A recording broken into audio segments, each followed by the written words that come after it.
ایک ایسی رات جس رات کے اندر انسانی زندگیوں کے بارے میں بہت اہم فیصلے کیے جائیں گے۔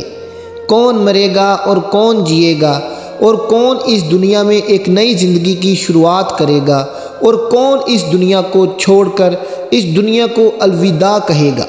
اور کون غریب سے امیر بن جائے گا، اور کس کی زندگی کا زوال شروع ہونے والا ہے، اور کن لوگوں کے نام مردہ لوگوں کی لسٹ میں لکھ دیے جائیں گے۔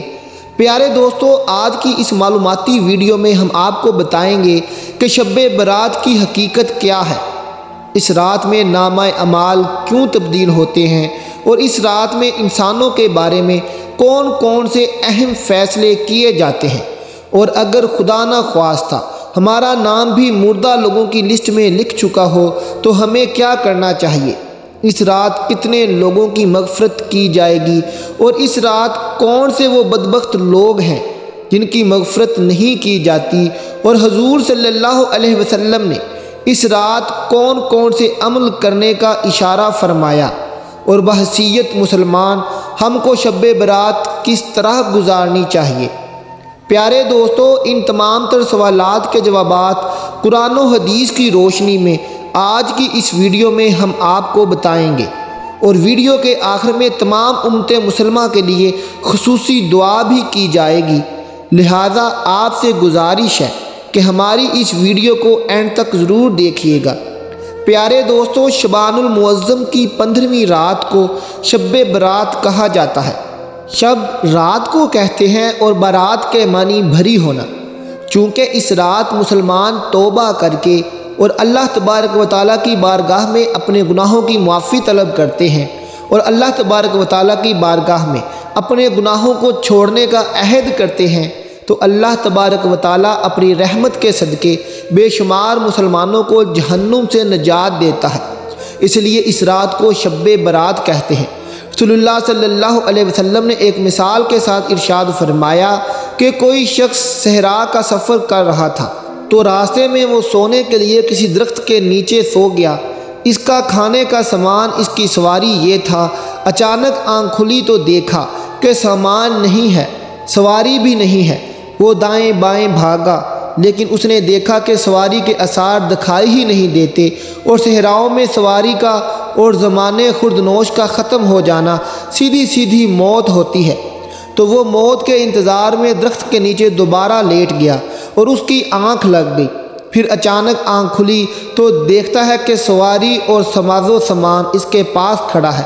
تو سواری کیا ملی، اس کو تو زندگی مل گئی۔ تو شدت فرحت سے خوشیوں کے ہجوم میں وہ اتنا گم ہو گیا کہ وہ کہنے لگا کہ اے اللہ، تو میرا بندہ اور میں تیرا رب۔ کہنا اس نے یہ تھا کہ تو میرا رب اور میں تیرا بندہ، لیکن خوشیاں اتنی تھیں، جب بھی تیری قربت کے امکان نظر آئے ہم اتنے خوش ہوئے کہ پریشان نظر آئے۔ تو خوشیوں کے ہجوم میں جو کہنا تھا وہ نہیں کہہ پا رہا تھا، تو فرمایا کہ بتاؤ اسے کتنی خوشی ہوئی جب اس کو اونٹ مل گیا اور زندگی مل گئی۔ تو صحابہ نے کہا حضور بہت خوشی ہوئی۔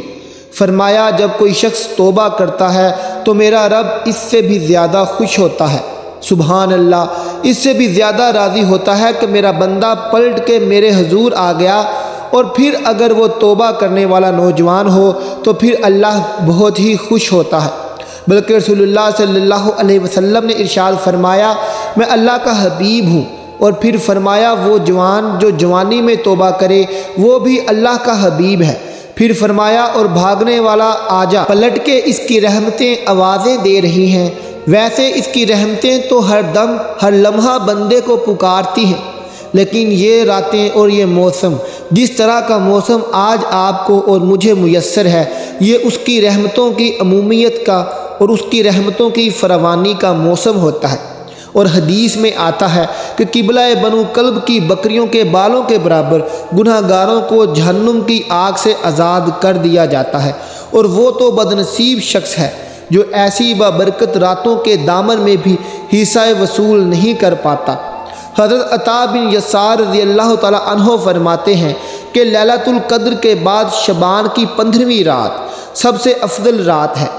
پیارے دوستو، آپ کو بتاتے چلیں کہ شب برات اللہ تعالیٰ نے فرشتوں کے لیے عید کا دن مقرر کیا ہے، جس طرح اللہ تبارک و تعالیٰ نے زمین پر رہنے والے انسانوں کو 2 عیدیں عطا فرمائیں، اسی طرح اللہ تبارک و تعالیٰ نے آسمان والوں کے لیے بھی 2 عیدیں مقرر کر رکھی ہیں، ایک شب برات اور دوسری شب قدر۔ انسان چونکہ یہ دونوں عیدیں دن میں مناتے ہیں جبکہ فرشتے یہ دونوں عیدیں رات کو مناتے ہیں۔ اللہ تبارک و تعالیٰ نے ان دونوں راتوں کو فرشتوں کے لیے عید اس لیے مقرر کیا کیونکہ انسان رات کو سو جاتا ہے جبکہ فرشتے رات کو سوتے نہیں، وہ ہر وقت اللہ تبارک و تعالیٰ کی عبادت میں مصروف رہتے ہیں۔ پیارے دوستو، شب برات کے متعلق اللہ تبارک و تعالیٰ قرآن پاک میں ارشاد فرماتا ہے، قسم ہے اس روشن کتاب کی، بے شک ہم نے اسے برکت والی رات میں اتارا اور بے شک ہم ڈر سنانے والے ہیں۔ اس میں بانٹ دیا جاتا ہے ہر حکمت والا کام۔ اس آیات کریمہ کی تفسیر میں مفسرین کچھ یوں لکھتے ہیں کہ اس شب سے مراد شب قدر یا شب برات ہے، اور حضرت اکرمہ رضی اللہ تعالی عنہ اور دیگر مفسرین بیان کرتے ہیں کہ لیلۃ القدر سے مراد شب برات ہے۔ پیارے دوستو، اس رات کے اندر ان تمام لوگوں کی فہرست تیار کی جاتی ہے جو اس دنیا کے اندر زندہ رہنے والے ہوں گے اور جو اس سال کے اندر مرنے والے ہوں گے اور جو حج کرنے والے ہوں گے، ان تمام لوگوں کے نام اس فہرست کے اندر لکھے جاتے ہیں۔ اس فہرست میں درج ہونے والے ہر حکم کی تعمیل میں ذرہ برابر بھی کمی نہیں کی جاتی۔ حضرت عائشہ صدیقہ رضی اللہ تعالی عنہ بیان کرتی ہیں کہ رسول اللہ صلی اللہ علیہ وسلم کو شعبان کی 15ویں شب میں کیا ہوتا ہے؟ تو حضرت عائشہ صدیقہ رضی اللہ تعالی عنہ نے عرض کیا، یا رسول اللہ صلی اللہ علیہ وسلم، آپ ہی ارشاد فرما دیجئے۔ تو نبی کریم صلی اللہ علیہ وسلم نے ارشاد فرمایا کہ آئندہ سال میں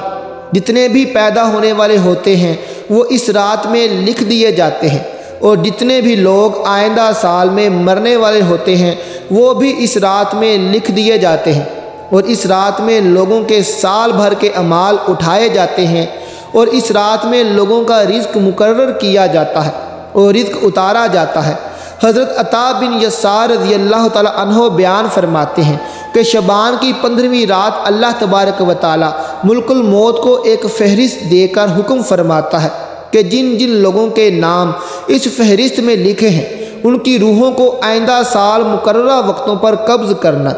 پیارے دوستو، اس رات میں لوگوں کی زندگی اور موت کا فیصلہ ہو چکا ہوتا ہے، جبکہ ہم لوگوں کے حالات تو یہ ہوتے ہیں کہ وہ اپنی دنیا میں مگن ہوتے ہیں۔ کوئی اپنا بینک بیلنس بڑھانے کے چکر میں لگا ہوتا ہے، تو کوئی اپنی کھوٹی اور بنگلہ تیار کرنے کی کوشش میں لگا ہوتا ہے، تو کوئی اپنی شادیوں کی تیاریوں میں لگا ہوتا ہے، جبکہ وہ یہ نہیں جانتا کہ اس کا نام مردہ لوگوں کی لسٹ میں لکھا جا چکا ہے۔ حضرت عثمان بن محمد رضی اللہ تعالی عنہ سے مروی ہے کہ سرور کائنات حضرت محمد صلی اللہ علیہ وسلم نے ارشاد فرمایا کہ ایک شعبان سے دوسرے شعبان تک لوگوں کی زندگی منقطع کرنے کا وقت اس رات میں لکھا جاتا ہے، یہاں تک کہ اس کا نام مردہ لوگوں کی فہرست میں لکھا جا چکا ہوتا ہے۔ اور شب برات کی ایک بہت بڑی خصوصیت یہ بھی ہے، اس رات میں اللہ تبارک و تعالی بے شمار لوگوں کی بخشش فرماتا ہے، جیسا کہ حضرت عائشہ صدیقہ رضی اللہ تعالی عنہ بیان فرماتی ہیں کہ ایک رات میں نے حضور صلی اللہ علیہ وسلم کو اپنے پاس نہ پایا تو میں آپ کی تلاش میں نکلی۔ میں نے دیکھا کہ حضور نبی کریم صلی اللہ علیہ وسلم جنت البقیع میں تشریف فرما ہے، اور آپ صلی اللہ علیہ وسلم نے فرمایا، کیا تمہیں یہ خوف ہے کہ اللہ تبارک و تعالیٰ اور اس کا رسول تمہارے ساتھ زیادتی کریں گے؟ میں نے عرض کیا، یا رسول اللہ صلی اللہ علیہ وسلم، مجھے یہ خیال ہوا کہ شاید آپ کسی دوسری اہلیہ کے پاس تشریف لے گئے ہیں۔ تو حضور صلی اللہ علیہ وسلم نے ارشاد فرمایا، بے شک اللہ تبارک و تعالیٰ شعبان کی 15ویں شب آسمان اور دنیا پر اپنی شان کے مطابق جلوہ گر ہوتا ہے، اور قبیلہ بنو کلب کی بکریوں کے بالوں سے بھی زیادہ لوگوں کی مغفرت فرماتا ہے۔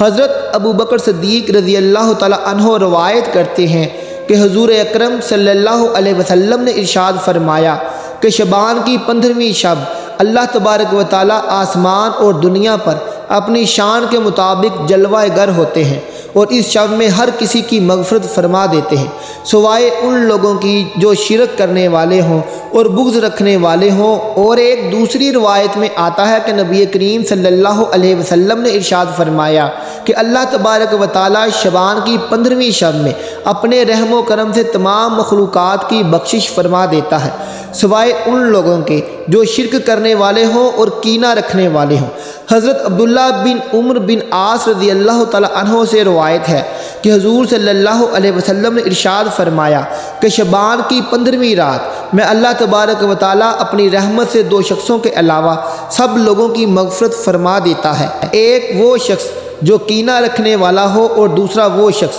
جو کسی کو ناحق قتل کرنے والا ہو۔ پیارے دوستو، شب برات میں فرشتوں کو بعض امور دیے جاتے ہیں اور شب برات ایک ایسی رات ہے جس میں اللہ تبارک و تعالی مسلمانوں کی مغفرت فرماتا ہے اور دعاؤں کو قبول کرتا ہے، جیسا کہ حضرت عثمان رضی اللہ تعالی عنہ سے روایت ہے کہ حضور صلی اللہ علیہ وسلم نے ارشاد فرمایا جب شعبان کی 15ویں شب آتی ہے تو اللہ تبارک و تعالی کی طرف سے یہ اعلان ہوتا ہے کہ ہے کوئی مغفرت طلب کرنے والا اس کے گناہ بخش دوں، کہ ہے کوئی مجھ سے معافی مانگنے والا کہ اسے عطا کر دوں۔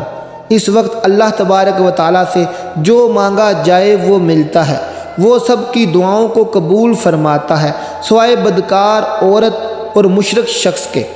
حضرت علی رضی اللہ تعالیٰ عنہ سے روایت ہے کہ غیب بتانے والے آقا و مولا حضرت محمد مصطفیٰ صلی اللہ علیہ وسلم نے ارشاد فرمایا جب شعبان کی 15ویں رات آتی ہے تو رات کو قیام کرو اور دن کو روزہ رکھو، کیونکہ غروب آفتاب کے وقت سے ہی اللہ تبارک و تعالیٰ کی رحمت آسمان و دنیا پر نازل کی جاتی ہے، اور اللہ تبارک و تعالیٰ ارشاد فرماتا ہے کہ ہے کوئی مغفرت طلب کرنے والا کہ میں اس کو بخش دوں، ہے کوئی رزق مانگنے والا کہ میں اس کو رزق دوں، ہے کوئی مصیبت زدہ میں اسے مصیبت سے نجات دوں۔ اور یہ اعلان طلوع فجر تک اللہ تبارک و تعالیٰ کی طرف سے ہوتا رہتا ہے۔